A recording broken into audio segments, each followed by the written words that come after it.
Sí, buenos días. Muy bien, un gozo poder compartir con ustedes la palabra de Dios. Y llamó mi atención esta estrofa del canto, de este canto tan hermoso que acabamos de tener. Y dice, me voy a enfocar en la segunda parte. Dice, no hay rencor. Bueno, no, vamos a hablar. No hay temor, no hay dolor más grande que el gran yo soy. No hay rencor ni acusación. Quédese por favor con esa expresión. No hay ninguna acusación que sea más grande que Dios. Así es que quiero animarle a que esté pensando en esto. Muchas gracias, Ricardo, si me haces favor ya esté pensando. No hay ninguna acusación que sea más grande que Dios. Juan capítulo 8, les invito a abrir sus Biblias. Yo voy a estar leyendo la versión nueva, versión tradicional en esta ocasión, y después voy a seguir usando la Reina Valera. Pero en este momento es Juan capítulo 8, y vamos a dar lectura, por favor, del versículo 1 al versículo 11. ¿Sí? Conforme lo vayan teniendo, vamos a hacer lo siguiente. De ahora en adelante, quiero invitarles que cuando leamos la palabra de Dios, les invito a ponerse en pie. Así es que les invito a ponerse en pie para que leamos la palabra de Dios y tener una palabra también de oración. Dice la palabra de Dios en Juan capítulo 8, versículo 1. Jesús regresó, si me hacen favor de seguirme con la vista, a lo mejor varía un poco, pero dice exactamente lo mismo. Jesús regresó al monte de los olivos, pero muy temprano a la mañana siguiente estaba de vuelta en el templo. Pronto se juntó una multitud y él se sentó a enseñarles. Mientras hablaba, los maestros de la ley religiosa y los fariseos le llevaron a una mujer que había sido sorprendida en el acto de adulterio. La pusieron en medio de la multitud. Maestro, le dijeron a Jesús, esta mujer fue sorprendida en el acto de adulterio. La ley de Moisés manda apedrearla. ¿Tú qué dices? Intentaban tenderle una trampa para que dijera algo que pudieran usar en su contra. Pero Jesús se inclinó y escribió con el dedo en el polvo. Como ellos seguían exigiéndole una respuesta, él se incorporó nuevamente y les dijo, muy bien, pero el que nunca haya pecado, que tire la primera piedra. Luego volvió a inclinarse y siguió escribiendo en el polvo. Al oír esto, los acusadores se fueron retirando uno tras otro, comenzando por los de más edad, hasta que quedaban solo Jesús y la mujer en medio de la multitud. Entonces Jesús se incorporó de nuevo y le dijo a la mujer, ¿dónde están los que te acusaban? ¿Ni uno de ellos te condenó? Ni uno, Señor, dijo ella. Yo tampoco, le dijo Jesús. Vete y no peques más. Vamos a orar. Bendito Padre que estás en el cielo, Señor, cuántas gracias te damos. Qué privilegio, Señor, tan grande das a tu siervo, Señor, de abrir tu bendita palabra. Señor, en este momento yo quiero suplicarte, Padre Dios Todopoderoso, para que, Señor, conforme a tu gracia y misericordia, hables a nuestros corazones. Que tu bendita palabra, Padre eterno, toque el corazón de cada uno de nosotros. Que tu Santo Espíritu, Señor, se pase en medio de esta congregación, hablando, Señor, susurrando a nuestro oído y haciéndonos ver, Padre eterno, tu bendito mensaje. Gracias, Señor, por tu amor, tu misericordia. Gracias, Señor, porque no ocultas absolutamente nada, ni de tu persona, ni de nuestras personas en tu palabra. Te ruego entonces, Señor, hables aunque sea duro, Señor, que podamos escuchar. En Cristo Jesús. Amén. El título de este mensaje, pueden tomar sus asientos, perdónenme. El título de este mensaje es Una mujer pecadora, confrontación y compasión. Estamos en el tema de esos encuentros especiales que nuestro Señor Jesucristo tuvo con personas singulares. Y vimos el primer mensaje, el encuentro de nuestro Señor Jesucristo con Nicodemo, hablando sobre el nuevo nacimiento.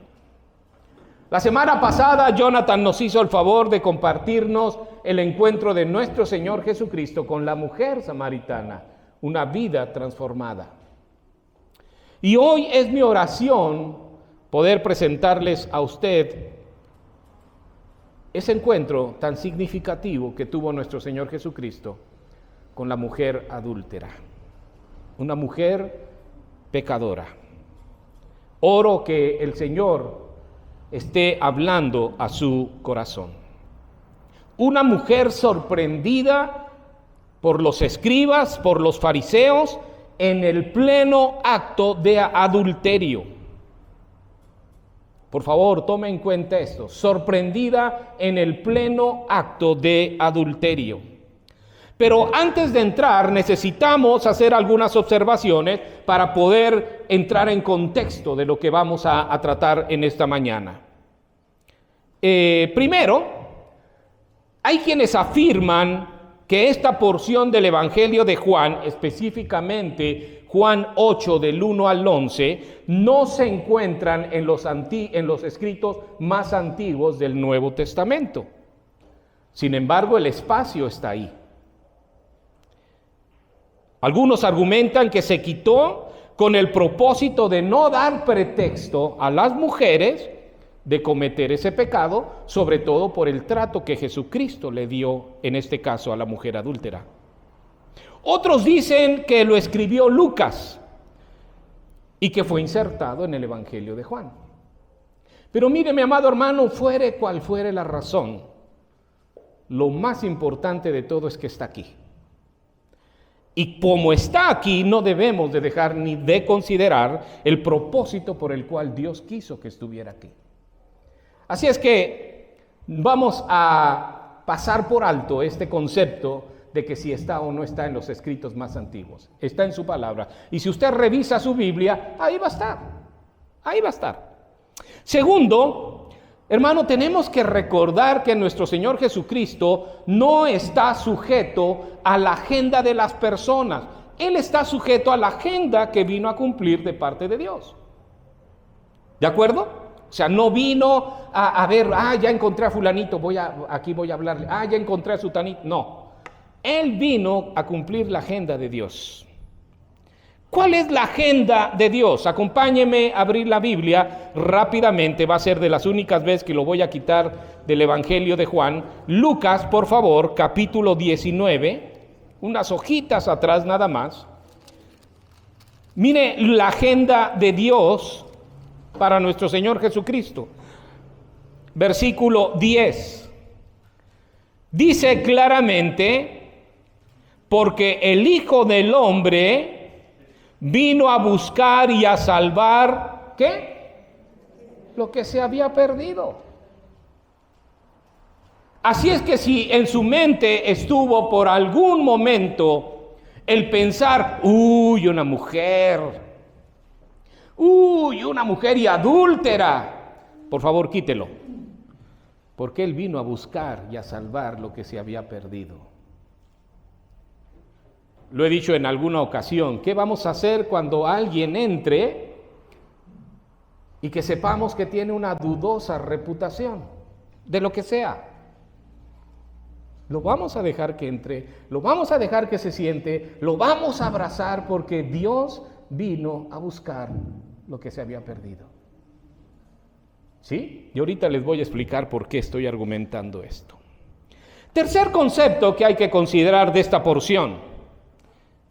Asimismo, Tenemos que recordar que tanto los escribas, ¿sí sabe quién eran los escribas? Los escribas eran los copistas, aquellos que se pasaban letra por letra escribiendo la ley y pasándola a la escritura. Y entonces eran personas muy conocedoras de la palabra de Dios. Los escribas y los fariseos buscaban terminar con Jesucristo, eliminarlo.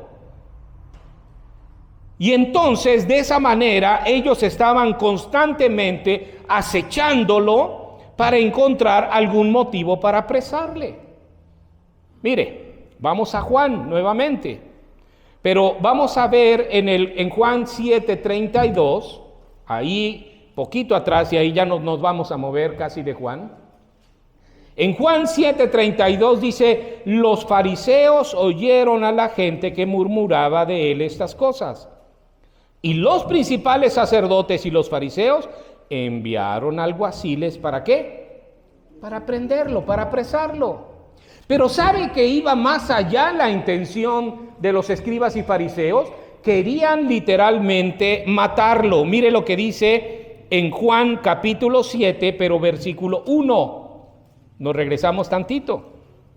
Dice: después de estas cosas andaba Jesús en Galilea, pues no quería andar en Judea porque los judíos procuraban ¿qué? Matarlo. Entonces, qué interesante lo que estamos escuchando.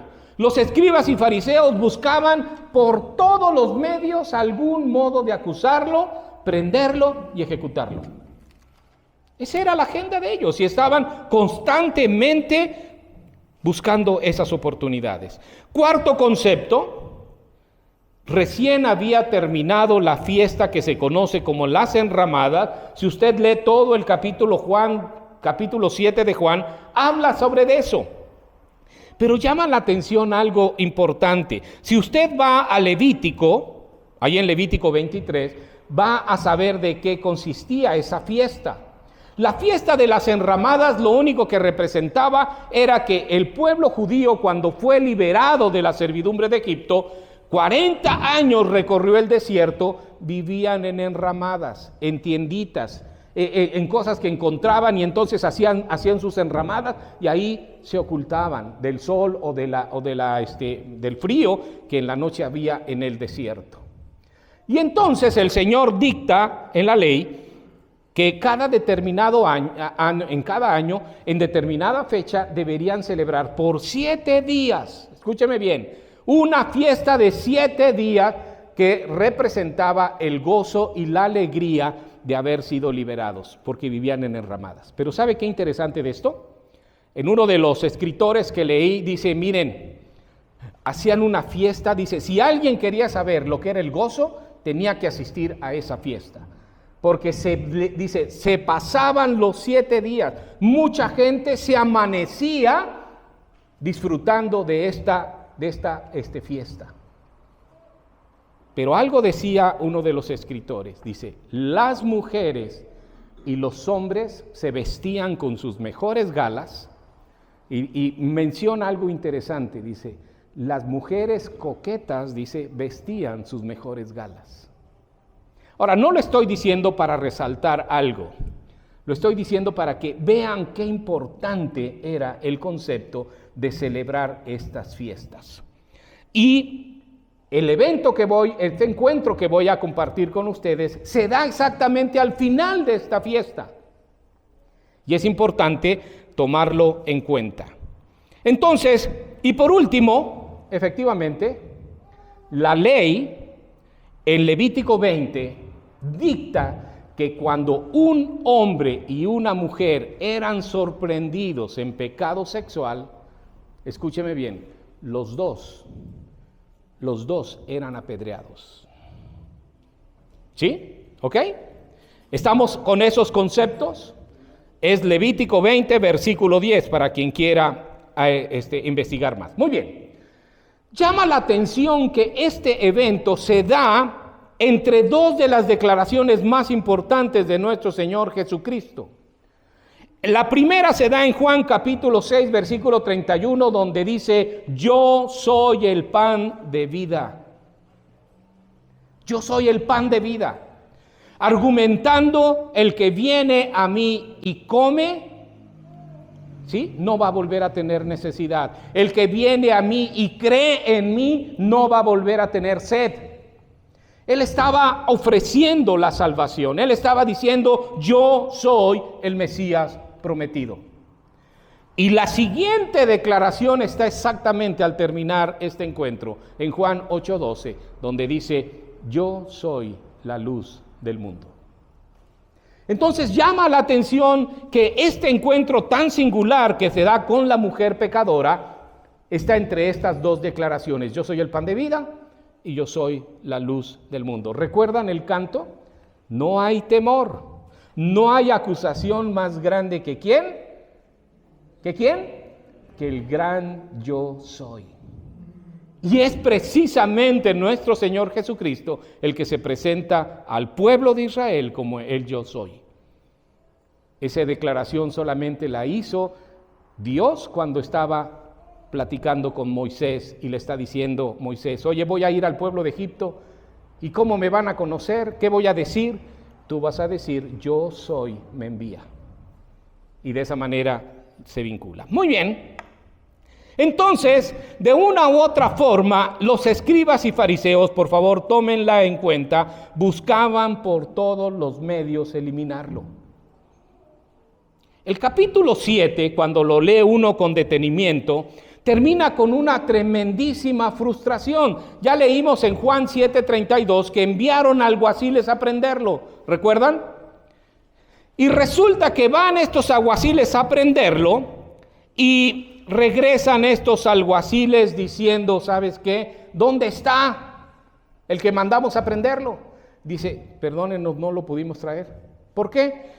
Porque jamás hombre alguno ha hablado como este hombre.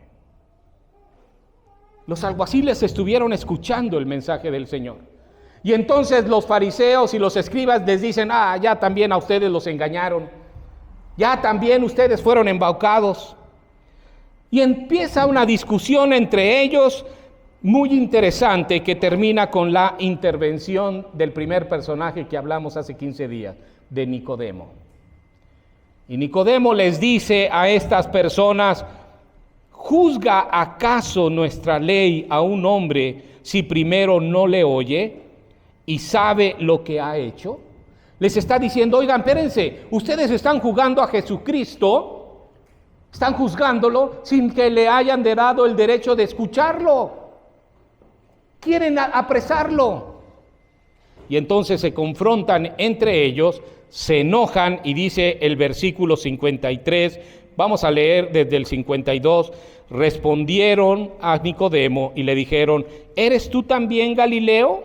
Escudriña y ve si de Galilea nunca se ha levantado algún profeta. Diciendo: ¿sabes qué? Tú también estás engañado, de Galilea nunca se ha levantado nada bueno. Y por lo tanto dice: y cada uno se fue a su casa. Óigame bien este concepto. Cada uno se fue a su casa. ¿Le ha sucedido que usted lleva algún plan en alguna ocasión y de repente no le salen las cosas como usted esperaba? ¿Qué trae a su mente o qué trae a su corazón en ese día? Tristeza. Ahí está la palabra. Frustración. Entonces imagínense el corazón de los escribas y fariseos que enviaron a apresar a Jesucristo y no pudieron porque jamás hombre alguno ha hablado como él. Se frustran y dice: esto no está funcionando, y cada uno se va a su casa. Y cuando tú te retiras de aquel lugar donde las cosas no te salieron como tú querías, ¿qué hay en tu mente además de frustración? ¿Cómo? Derrota. ¿Pero qué más? ¿Cómo? Sed de venganza, también, sed de venganza. Pero también empiezas ahí en tu mente a decir: a ver, ¿cómo voy a resolver esto? Porque no nos podemos quedar así, ¿verdad? ¿Qué voy a hacer para tratar? Mire, yo estoy convencido y es muy probable que cada uno de esos fariseos y escribas se fueron a su casa pensando: ¿cómo lo vamos a apresar? ¿Cómo lo vamos a hacer? Y empezaron a maquinar la manera de cómo poder sorprender a nuestro Señor Jesucristo. Eso es lo que hicieron. Y empezaron a investigar. Mientras ellos se fueron maquinando de qué manera apresar, se fueron a su casa, nuestro Señor Jesucristo, dice Juan 1:8, se fue al Monte de los Olivos. ¿A qué iba al Monte de los Olivos nuestro Señor Jesucristo? Normalmente, ¿a qué? A orar. Mientras ellos se fueron a maquinar cómo apresarlo, nuestro Señor Jesucristo se fue a orar. A orar muchas cosas, porque sabía lo que iba a venir el día de mañana. Recuerden, nuestro Señor Jesucristo es omnisciente, anticipa lo que va a suceder. Muy bien, basado en esto que acabamos de dar como contexto, ¿qué podemos observar y resaltar del encuentro de nuestro Señor Jesucristo con esta mujer pecadora sorprendida en el acto mismo de adulterio? Primero, lo que podemos observar es la astucia de los fariseos. Mire, leamos Juan 8 del 3 al 6. Entonces los escribas y los fariseos le trajeron una mujer sorprendida en adulterio y poniéndola en medio, le dijeron: Maestro, esta mujer ha sido sorprendida en el acto mismo de adulterio, y en la ley nos manda Moisés apedrear a tales mujeres. ¿Tú, pues, qué dices? Mas esto decían tentándole. Leímos en la versión, en la Nueva Traducción Viviente, dice, lo hacían para probarlo, lo hacían para prenderle, encontrar algún motivo que pudieran acusarlo. Dice, lo hacían para tentarlo, para poder acusarle. Pero Jesús, inclinado en el suelo, escribía en la tierra con un dedo. Miren la astucia. Ellos seguían una agenda político-religiosa. Lo que realmente estaban buscando era sorprender a Jesucristo para desacreditarlo delante del pueblo. ¿Y sabe por qué? Porque leíamos en el versículo 2 que se juntó una multitud para escuchar a Jesús. Mire lo que dice 8:2. Y por la mañana volvió al templo y todo el pueblo vino a él. Ahora, entendamos que el concepto de todo el pueblo, es muy probable que haya venido mucha gente, no todo el pueblo, pero mucha gente sí. La gente quería escuchar a nuestro Señor Jesucristo. Y como ellos veían que la gente se iba con Jesucristo, decían, aquí algo está pasando, esto no puede pasar así. Y entonces ellos buscaban la manera de desacreditarlo. Al no poder prenderle un día anterior, es muy probable que todos se fueron a sus casas, le digo, maquinando alguna estrategia para poder lograrlo. Ahora, oré mucho para decirles esto les voy a compartir. Y digo, oré mucho porque estudiando, la palabra de Dios es muy interesante y poder interpretarla como debe de ser. Y debe uno tomar muchos elementos para poder entender el mensaje. Y oré mucho porque voy a compartirles algo que muy probablemente nunca lo hayan escuchado y sea yo la primera vez la que lo va a argumentar. Cuando está uno maquinando cuestiones para perjudicar, yo no sé si usted ha dimensionado el tamaño de la maldad del ser humano. ¿Sí sabe lo que es capaz? ¿Lo ha experimentado en su vida? Bueno, imagínese algo así. Ellos van caminando ahí por las calles y diciendo, ¿cómo lo podemos sorprender? Y muy probablemente entre ellos ya sabían que esta mujer no fue sorprendida realmente, porque esto es muy, muy, muy raro. Pero muy probablemente ellos sabían quién, tanto el hombre como la mujer, estaban cometiendo ese pecado. Y entonces mire el tamaño de la maldad del ser humano, que muy probablemente le han de haber dicho a uno, tú estás haciendo este pecado y no lo estás confesando. ¿Por qué no nos prestas tantito tu pecado? Oiga bien, para sorprender a Jesús. ¿Por qué no te prestas para que sorprendamos? Atrapemos a la mujer, tú te puedes ir, porque dice que nomás trajeron a la mujer, ojo, porque tenían que haber llegado los dos, ¿sí o no? Porque eso es lo que dice la ley. Tú te pelas, perdón por la expresión, y sorprendemos a Jesús. Y lo que diga, lo vamos a tener. ¿Sí se da cuenta del tamaño de la maldad de estas personas? Ahora, eso fue lo que yo fui estudiando y digo, wow, qué tremendo puede ser esto. Solamente de todo lo que leí una persona decía, muy probablemente el hombre ha de haber sido uno de ellos. Y eso abrió la posibilidad de poder investigar un poco más. Porque no está el hombre, ¿sí me explico? Si los sorprendieron, debieron sorprenderlos a los dos. ¿Qué pasó con el hombre? Se fue. Y nada más trajeron a la mujer. Es interesante este concepto. Y sin duda habría que estudiarlo más. Pero era necesario que se los pudiera yo comentar. Ahora, se le da la ocasión que una mujer es sorprendida en pecado sexual, es traída a Jesús, porque Jesús estaba ocupado en la enseñanza. Ahora, mire la estrategia del enemigo también.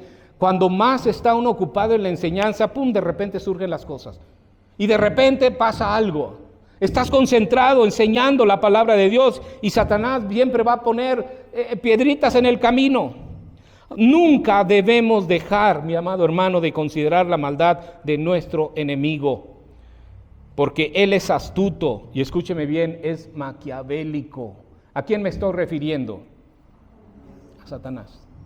Dice la palabra de Dios en 2 de Corintios 2, dice, para que Satanás no gane ventaja sobre nosotros, dice, porque no ignoramos sus maquinaciones. Así es que, mi amado hermano, no menosprecie la acechanza del enemigo. Él va a estar buscando la manera en cómo hacerte derribar. Él, aunque no es omnisciente, ¿sí?, él sabe en qué eres débil. Y sabe por dónde te puede atrapar perfectamente bien. Así es que no lo ignore. Lo que realmente ellos querían, escúcheme bien, no era evidenciar y enjuiciar a la mujer. Eso no lo querían. Lo que ellos querían o buscaban por medio de la mujer, ¿sí?, era apedrear a Jesucristo. ¿Por qué? Por lo que iba a declarar. Por lo que iba a decir. Veamos el acoso ahora del enemigo. Ya vimos la astucia de los fariseos. Ahora veamos el acoso del enemigo. Dice Juan 8, versículo 7, y como insistían en preguntarle, esta insistencia que venía acompañada de gritos, muy probablemente de escándalos de la turba. No sé si le ha pasado que cuando más ruido hay y estamos más presionados, a veces decimos tonterías, ¿sí o no? Y el ruido y todo, tenemos que tranquilizarnos para poder hablar y pensar. Y entonces muy probablemente eso es lo que estaba sucediendo. Ellos querían una respuesta, le estaban exigiendo, a ver, respóndeme. Ahora, ¿qué iba a pasar? Escúcheme bien. Si él consentía en ejecutarla, y decir, tienen toda la razón, la ley dice esto. Si él consistía en ejecutarla, se iba a echar en contra al pueblo que venía hablándoles de yo soy el pan de vida, venía hablándoles de amor, pero ¿sabe qué? Se iba a echar en contra a la autoridad romana. ¿Por qué? Porque los romanos decían, no se enjuicia ni se ejecuta a nadie sin nuestra autorización. Y entonces dice, si él dice que sí, aquí ya tenemos dónde prenderlo. Ahora, ¿qué iba a pasar? Lo contrario. Ellos querían una respuesta, pero si él decía, está bien, dejémosla sin castigo, déjenla, libérenla, entonces entraría en controversia con la ley mosaica que dice que 2 personas que eran sorprendidas en acto mismo de adulterio tenían que ser apedreadas. Entonces, ¿se da cuenta qué astucia de estos? ¿Qué maquinación tan tremenda? ¿Por qué? Porque dijeron, mira, de cualquier forma, si dice apedréenla, va a estar en contra de Roma. Si dice libérenla, va a estar en contra de la ley. Aquí lo prendemos, aquí no se escapa. Fíjese nada más qué tremenda maquinación. Y entonces, obviamente, lo que querían era el pretexto excelente para poder prenderlo. Ahora, ¿qué pasó? ¿Qué reacción iba a tener? Porque decían, lo que diga lo vamos a usar, a como sea lugar. Veamos otro siguiente punto, la apelación de nuestro Señor Jesucristo a sus conciencias. Ya vimos la astucia de los fariseos, ya vimos el acoso. Ahora vamos a ver la apelación de Jesús a sus conciencias. Juan 8:7, pero ahora ve. Y le dice, se enderezó y les dijo, el que de vosotros esté sin pecado, sea el primero en arrojar la piedra contra ella. Jamás, mi hermano, se imaginaron que Jesús les iba a responder así. Pretendían sorprenderle y los sorprendidos fueron ellos. Jesús responde, mi amado hermano, evidenciando la pureza de su persona. Mire, no rebajó las demandas de la ley, ni tampoco rebajó la autoridad romana. Porque ¿saben qué cosa vino a hacer nuestro Señor Jesucristo? Él vino a cumplir la ley. Mire, vamos a Mateo capítulo 5, nada más como tener como referencia. Mateo 5, y allí en Mateo capítulo 5, versículo 17, vamos a leer este concepto. No penséis, dice Mateo 5, 17, no penséis que he venido para abrogar la ley o los profetas. No he venido a abrogar, sino que a cumplirla. Así es que no te preocupes, yo he venido a cumplir la ley.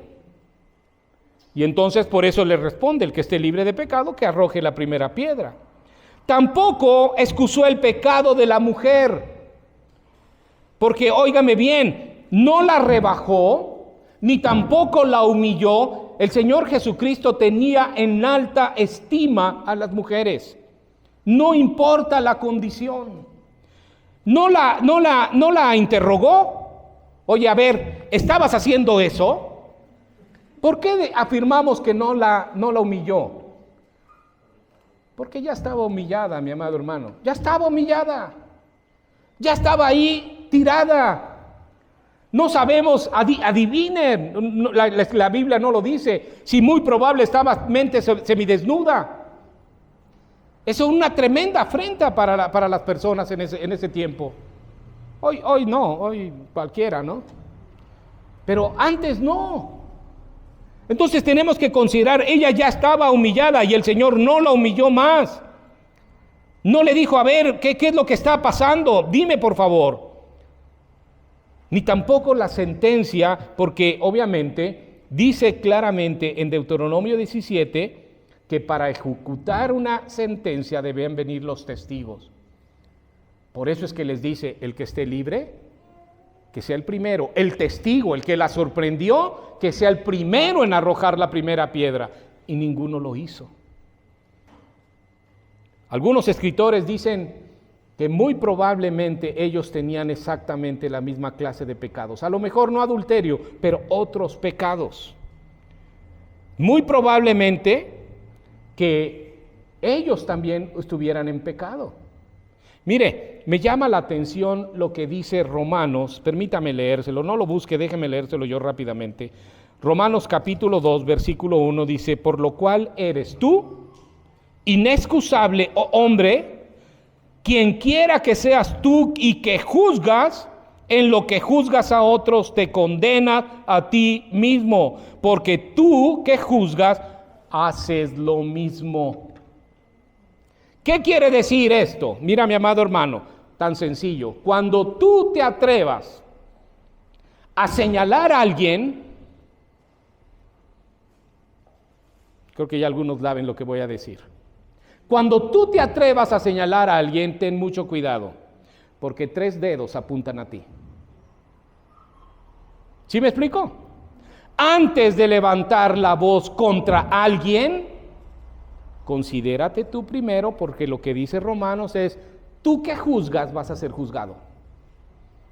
Entonces tenemos que tener muchísimo cuidado, porque lo que Romanos específicamente está diciendo es, cuídate de levantar juicio, porque antes te van a juzgar a ti. Entonces estas personas, obviamente, cuando el Señor les dice, el que esté libre de pecado sea el primero que arroje, sus conciencias empezaron a acusarles, dice la palabra de Dios.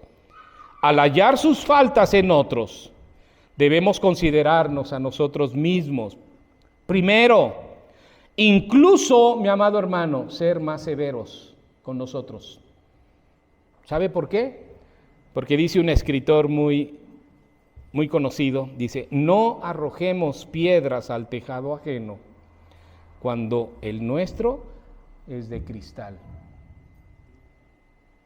No arrojemos piedras al tejado ajeno cuando el de nosotros es de cristal. ¿Sí se da cuenta esto tan tremendo? Y Gálatas 6:1 dice, hey, si tú sorprendes a un hermano en algún pecado, restáurale, pero con un espíritu de mansedumbre, no sea que tú caigas en lo mismo. Hermano, en esta vida nadie puede jactarse de decir yo no he pecado, yo no he juzgado, yo no he levantado mi voz contra alguien, nadie. Y cuando lo hagamos, recuerda, cuando tú señales a alguien 3 dedos, se te regresan a ti. Miramos esa cuestión. Ahora, apeló a sus conciencias y sus conciencias los acusaron. Mire lo que dice Juan 8:9. Pero ellos al oír esto, acusados por su conciencia, salían uno a uno, comenzando desde los más viejos hasta los postreros, y quedó solo Jesús y la mujer que estaba en medio. La respuesta no se hizo esperar. Ellos sabían perfectamente bien, mi amado hermano, cuál era su pecado. Hay quienes afirman que Jesús conocía a cada uno de ellos, de los que estaban ahí. Y mire, mi hermano, no pudieron resistir el peso de su santidad. No lo pudieron resistir. Y muchas veces sucede eso, ¿no? ¿No se ha sentido usted cuando peca, hace algo incorrecto y vamos ante Dios en oración y el Señor nos dice, mira, es que estás haciendo incorrecto esto, estás pecando, y sentimos el peso de su santidad, sentimos el peso de su pureza? Y lo que hacemos o lo debemos hacer es confesar nuestro pecado. La palabra de Dios dice que si confesamos nuestros pecados, Él es fiel y es justo para perdonarnos y limpiarnos de toda maldad. El pecado para el Hijo de Dios, mi amado hermano, debe ser un incidente. Debe ser porque no lo sabía y no debe ser deliberadamente. Le animo con todo mi corazón a que tenga cuidado de eso. Y por último, la absolución de una mujer pecadora. Dijimos que el tema era titulado Confrontación y compasión. Mi amado hermano, si en algún lugar se debe ejercer la compasión, es en la iglesia. Si en algún lugar se debe ejercer la compasión, es en la familia. Si en un lugar se debe ejercer la compasión, es en esos lugares donde nos relacionamos día a día con personas pecadoras, tanto como usted como yo. Porque constantemente estamos pecando y ofendiendo a Dios. Y ahí es donde se debe ejercer la compasión. Juan capítulo 8, versículo 10 y 11, enderezándose Jesús, y no viendo a nadie, sino a la mujer, le dijo, mujer. Por primera vez se dirige a ella, mujer, ¿dónde están los que te acusaban? Esta expresión es muy importante, hermano, porque está reconociendo el pecado de la mujer. ¿Dónde están los que te acusaban? ¿Ninguno te condenó? Cuando ella le dijo, ninguno, Señor, estaba reconociendo su arrepentimiento. Estaba reconociendo, yo soy una mujer pecadora. Señor, ninguno sentenció, ninguno condenó, ninguno me dijo, eres una mujer pecadora, vete allá frente a la pared porque te vamos a apedrear. Ninguno, Señor. Ella estaba confesando su falta, pensando exactamente lo mismo que el Señor pensaba en cuanto a ese tipo de pecado. Cuando el Señor le dice, ni yo te condeno, Él reconoció su arrepentimiento genuino, reconoció su situación tan penosa, y el corazón de nuestro Señor Jesucristo le dijo: ni yo te condeno, vete y no peques más. Mi amado hermano, esté o no esté esta porción de la Escritura en los escritos más antiguos, Dios quiso que estuviera en tu Biblia y en la mía. Lo más importante de todo esto es que Jesús estaba en el momento preciso cuando esta mujer lo necesitaba. Jesús estaba en el momento preciso que esta pecadora más lo necesitaba. Mi amado hermano, no hay pecado grande ni pecado chico.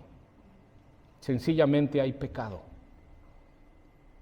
Y Dios quiere limpiar tu pecado. Y Dios quiere que el día de hoy yo no sé cuál sea tu pecado. Muy probablemente también a ti te está acusando tu conciencia. Muy probablemente también a ti te sorprendieron en algo. Pero hoy quiere Dios limpiarte. Quiere ejercer su compasión hacia tu persona, hacia la mía. ¿Por qué no hacemos algo para terminar este mensaje? Ahí en la intimidad de tu corazón, cierra tus ojos. Y yo no sé si algo no esté en orden en tu vida, no lo sé. Pero lo que sí puedo decir es que muy probablemente te sientas avergonzado por algo. Muy probablemente te sientas humillado por el pecado que te asedia. Y ven y dile: Señor, yo quiero pedirte en esta mañana, Padre eterno, que me limpies de toda maldad. Que como a la mujer pecadora, Señor, que fue sorprendida, tengas compasión de mí. Se levantan muchos acusadores el día de hoy. Se levantan muchos señalándome. Pero Padre, tu compasión es mucho más grande que cualquier otra cosa. Padre eterno, yo te suplico por los méritos de tu Hijo Jesucristo, que me limpies de maldad. Que reconozcas, Padre eterno, mi arrepentimiento y que me perdones. Y como le dijiste a esta mujer hace mucho tiempo: levántate, yo no te condeno, no peques más. Quisiéramos escuchar esa voz, Padre eterno, levantarnos con dignidad y seguir en esta vida siendo testimonio de quién eres tú. En Cristo Jesús. Amén. No se sabe qué pasó con la mujer, cuando menos la palabra de Dios no lo dice. No sabemos si fue una seguidora de Jesús. No sabemos si fue como la samaritana, una propagadora de salvación. Pero lo que sí sé es que ese día cambió la vida de esta mujer. Dios los bendiga.